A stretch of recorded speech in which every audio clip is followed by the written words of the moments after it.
Welcome back to my YouTube channel, Bastibot Show. For today's video mga lalabs, magluluto tayo ng okay na toge. Masarap to lalabs. So ito ang ingredients, nag-coat lang kami ng cornstarch, flour, paminta, anato powder, pangpakulay, at baking powder. So yan na pala ang pang-coating natin mga lalabs para ilagay natin dun sa gulay natin. Yan yung ilagay natin. So ito, toge, kamote, carrots mga lalabs, and magpasarap dyan ang ating shrimp na nilagay sa ice creaman. So, magluto na tayo mga labs. Lagyan ng mantika. And, painitin lang natin siya mga labs. Once na mainit na, sa plate mga lalabs, maglagay lang tayo ng konting mantika para hindi siya dumidikit mga lalabs.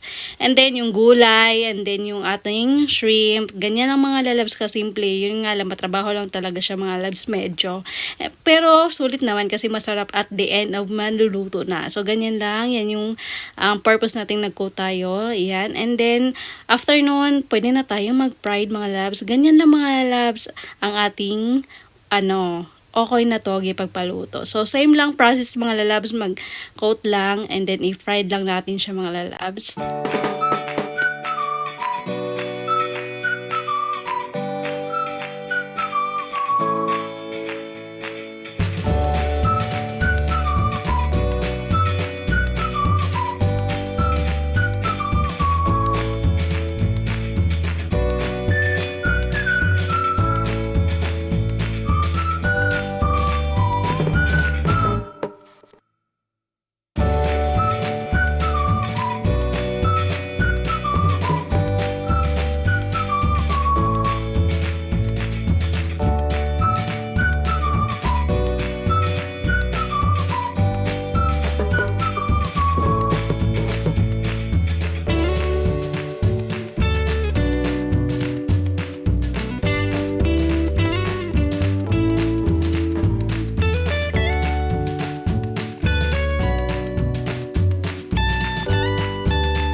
At ito na nga ang ating finished product mga lalabs. Sobrang sarap nito. Kulang na lang suka na pinakarat at madaming pipino.